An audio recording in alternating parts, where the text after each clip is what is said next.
Interview expert est aujourd'hui du côté d'Hazebrouck pour retrouver Monsieur Marshall Méplon. Eh bien oui, nous sommes effectivement à 63 jours du Dakar. Pour Marshall, cela va être un moment particulier, peut-être un tournant de sa vie. Monsieur Marshall Méplon, bonsoir. Bonsoir Chanada. Alors, comment s'est passé effectivement dans un premier temps cette préparation? Eh ben écoute, ça fait 2 ans. 2 ans de préparation pour en arriver aujourd'hui à 63 jours de l'objectif. Oui. Donc grosse prépa, que ce soit sur tous les points, que ce soit technique, physique, le matériel, l'organisation, la recherche de partenaires. C'était vraiment... On en arrive au... alors l'aventure elle fait que commencer sur la moto, mais l'aventure humaine elle est vraiment incroyable. Quand on est à 63 jours, on se dit effectivement, maintenant je ne peux plus retourner. Et est-ce que le cas échéant, on arrive à bien dormir? C'est sûr que là, à aujourd'hui, ça y est, du moment où j'ai fait vraiment on va dire la première inscription sur la plage du Dakar, que je l'ai ouverte et que j'ai fait ok, là j'ai dit bon bah ça y est, on peut plus faire marche arrière, c'est lancé. J'ai reçu la confirmation, donc on était parti. Et plus on arrive de l'objectif, je te confirme que ouais, les nuits elles sont... Alors elles sont moins apaisantes que d'habitude parce qu'on a vraiment beaucoup de choses à penser, on cogite, on se demande quoi, mais après, bon, on va dire que c'est pas la première fois que je fais un événement un événement comme ça, aussi gros oui, mais on va dire que la pression avec le temps j'arrive mieux à la gérer.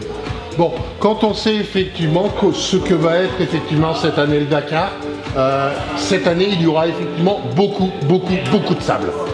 Ouais, cette année, au vu du parcours qu'ils nous ont donné, on a énormément de sable. Donc pour moi, c'est vraiment, c'est une aubaine, hein, d'avoir, il y aura quand même des cailloux, mais la majorité quand même en sable, l'étape 48 heures, la marathon, qui se dérouleront en partie dans du sable, le finish sur 20 petits quarter, qui est là vraiment que des dunes. Donc on a vraiment un beau parcours qui s'annonce. Ouais. Est-ce que le cas échéant, on se dit, après avoir fait le Maroc, après avoir fait le Touquet, c'est effectivement complètement différent? Ouais, le Touquet, voilà, j'en ai aujourd'hui, c'était mon 10e il y a 2 ans. Au bout du Touquet, quand j'ai fait mon premier rallye, je pensais bon bah ça va aller, je t'ai roulé en moto et je suis arrivé là-dessus, c'était vraiment un autre monde. Le roadbook, la vitesse, l'équipement, la distance, la longueur des journées, tout était vraiment différent.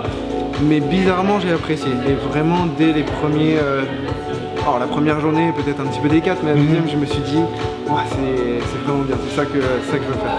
Bon, faut pas oublier que faire le Dakar c'est quelque chose d'important, il y a vos sponsors, mais il y a surtout votre moto.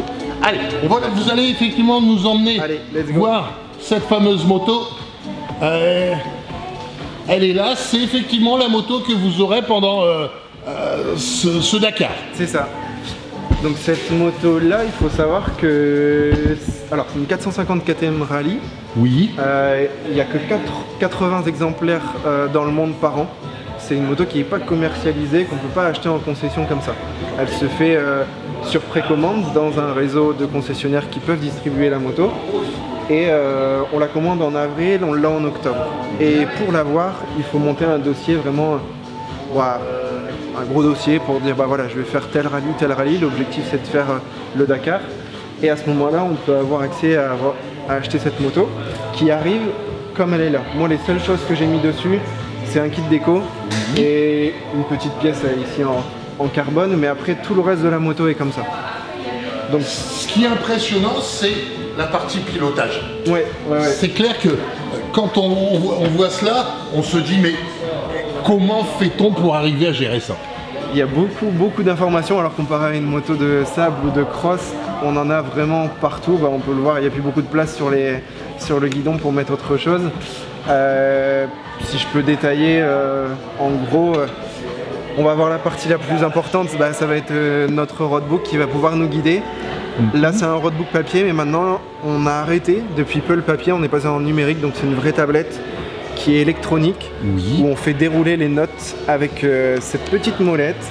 Et on a toutes les infos qui déroulent au fur et à mesure, qui nous donnent la distance, le danger, les pierres, les arbres qu'ils peuvent avoir pour nous repérer. Ici je vais avoir mon kilométrage pour tout le temps être en relation avec ce qui est indiqué sur le roadbook.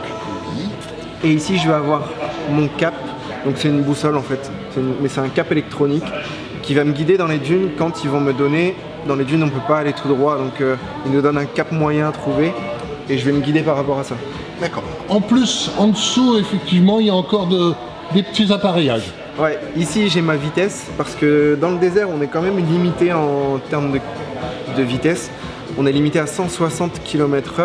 Oui. Ce qui est interdit de rouler plus. Interdit. Si on y va, on prend des pénalités. D'accord.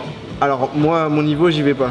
À 160 km/h, j'y suis allé peut-être une ou deux fois, mais c'est très, c'est dangereux, ça va très vite. On est dans le désert, il peut y avoir n'importe quoi. Donc moi, j'y vais pas. Je joue pas avec la limite. Mais ça nous indique quand même la vitesse parce que lors des liaisons sur la route, on doit contrôler aussi notre vitesse. Si on a un village à 50 km/h, on doit le respecter. Donc ça me sert de guide pour ça. Vous avez eu effectivement tout au long, avant la préparation et avant le Dakar, un certain nombre d'informations que vous ne devez pas transmettre, que vous ne devez pas effectivement dépasser.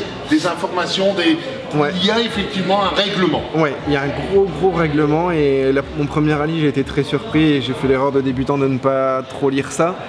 Et ça m'a joué un peu de tour. Donc là, pour le Maroc l'année dernière, tout de suite, j'ai pris le règlement, j'ai vraiment tout lu.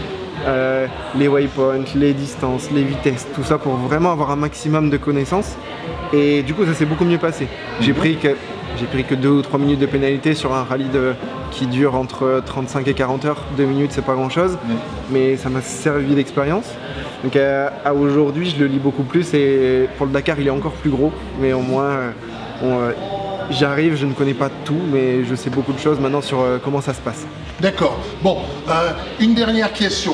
Quand on a vu effectivement le Maroc, il me semble que le Maroc s'est bien passé puisque vous avez remporté. Ouais, alors je crois que je vais faire premier charcutier. Ouais. Ça c'est sûr. Par contre, dans ma catégorie, en rallye 2, mon premier Maroc, je suis fini 21e. Cette année, je fais un peu moins bien. Volontairement, oui et non, mais j'ai pris un peu plus de temps pour me concentrer sur ma navigation, pour apprendre beaucoup plus. L'année dernière, on va dire que j'avais suivi les traces et je m'occupais pas trop de ma navigation, donc forcément le résultat était meilleur parce que je ne cherchais pas. Cette année, j'ai pris plus mon temps pour me concentrer à ça et je finis quand même sur une bonne note. Je finis le rallye, c'est déjà top d'être finisher d'un rallye qui est hyper exigeant comme le Maroc. Il est court, mais très dur. Donc c'était déjà top de pouvoir accrocher une troisième finish à ce rallye-là. Quand on fait effectivement le Maroc, on se dit je me prépare pour le Dakar, donc je ne fais pas d'excès. C'est ça. J'ai roulé pendant une semaine avec dans la tête fais attention, c'est pas l'objectif, c'est pas cette semaine, l'objectif c'est de rester sur ses roues. Le vrai objectif il est dans 2 mois, donc il fallait rester sur ses roues, être concentré. Et ça s'est plutôt bien passé, donc j'étais content de finir, rentrer entier et valider beaucoup de points et j'ai appris encore plein de choses, ce qui était vraiment super. Il vous reste effectivement 2 mois avant de partir pour le Dakar. Est-ce que le cas échéant vous allez encore faire des compétitions? Est-ce que le cas échéant vous allez encore effectivement faire beaucoup d'entraînement? Non, niveau compétition, là on va dire que non, pendant 2 mois c'est vraiment focus sur le programme physique qui est vraiment intense, hein. Mais par contre en compétition de sable, je les ai vraiment mis totalement de côté. Je me ferai plaisir une fois que je serai rentré du Dakar en faisant le vintage, mais pour l'instant non, c'est vraiment de l'entraînement moto, forcément du roulage, du physique et de la préparation parce que c'est quand même une grosse logistique, donc je fais ma moto moi-même, donc j'aime bien monter toutes mes pièces et ça prend un peu de temps. Bon, aujourd'hui, ce soir, le but c'est effectivement de récupérer, soyons francs, un peu d'argent pour effectivement pouvoir sponsoriser ce Dakar, car il est vrai que cela coûte très cher, mais aussi beaucoup pour remercier vos sponsors. C'est ça. Aujourd'hui, le projet il a mis 2 ans à vraiment se concrétiser. Pourquoi? Parce qu'il faut justement trouver les bonnes personnes autour de soi. Les partenaires, ce soir c'était l'occasion aussi de les retrouver pour partager ce moment-là parce qu'ils m'ont accompagné. J'ai eu 3 personnes tout de suite qui m'ont ouvert les portes et qui m'ont dit bah oui on va te suivre, donc sans eux ça aurait pas pu démarrer. Donc, vous pouvez les nommer les 3 principaux? Ouais, alors j'ai le groupe IDEO qui est un gros groupe alimentaire qui m'a donné un bon gros coup de main. Mon agence, l'agence Côte d'Opale Orpi, qui est au Touquet, donc qui est un membre de ma famille, qui tout de suite, ça a été le premier partenaire que j'ai été voir et qui m'a dit bah oui, vas-y, je te suis, l'aventure elle va être superbe, qui est sportif lui aussi et qui du coup collait bien dans le match. Un restaurateur au Touquet, la Taverne Royale, qui est un super resto, je me fais plaisir là-bas depuis des années après le Touquet.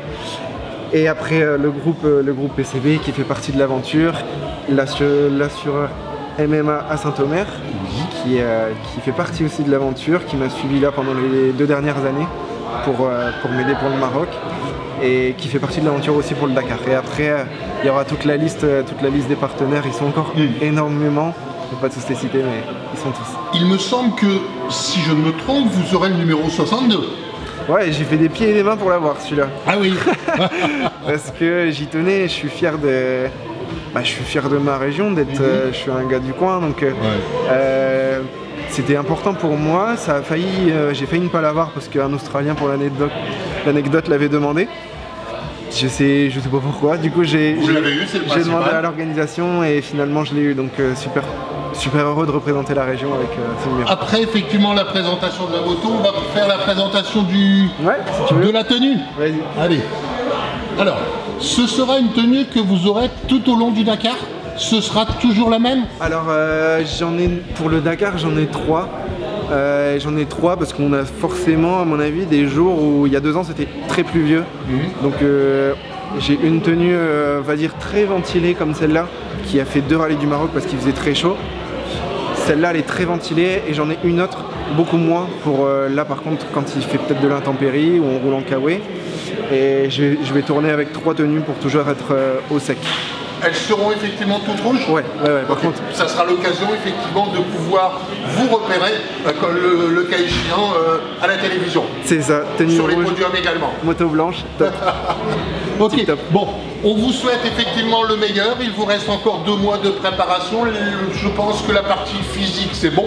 Il reste encore un peu la partie psychologique. Ouais, bah ça forcément. Après, je pense qu'on n'est jamais prêt à 100% hein. Quand on arrive à ces courses-là. Moi, je sais pas trop ce qui m'attend. C'est un événement hors du commun de pouvoir aujourd'hui participer au Dakar. On n'est que 130 motos. Sur les 130 pilotes, on va dire qu'il y avait 300 demandes, je crois. On n'est pas beaucoup de Français. Va falloir, ça va être une course longue. Va falloir vraiment tenir la distance, la cadence, rouler à son rythme.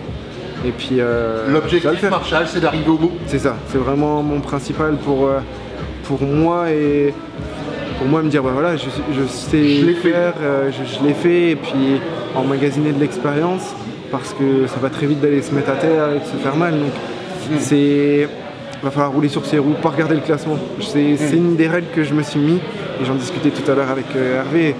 Il me disait regarde pas le classement, ça sert à rien du tout, sinon c'est là. Rien ne se joue la première semaine, c'est la deuxième qui est compliquée, et voilà, l'objectif d'aller au bout. Le cas échéant, quelles seront les possibilités de vous joindre, de vous suivre plus exactement sur les réseaux sociaux? Ouais, alors j'ai un correspondant ici, Simon Péterol, qui me file un gros coup de main, qui est là ce soir, qui va gérer toute la communication parce qu'il va y avoir un décalage horaire. Et moi là-bas, je pense que j'aurai autre chose à faire que de gérer la com. Du coup, il va la gérer à distance ici, sur les réseaux, sur Facebook, Instagram, sur les newsletters pour ceux qui sont inscrits, donc qui m'envoient leur mail. Ils auront tous les matins, s'ils sont au boulot devant leur ordi, ils auront une newsletter avec le résumé de mon étape et de mon aventure au fur et à mesure de la journée. Dès à présent, on vous souhaite le meilleur pour ce Dakar. Et puis revenez-nous en entier parce qu'il y en aura encore d'autres à faire par la suite. C'est ça, merci beaucoup.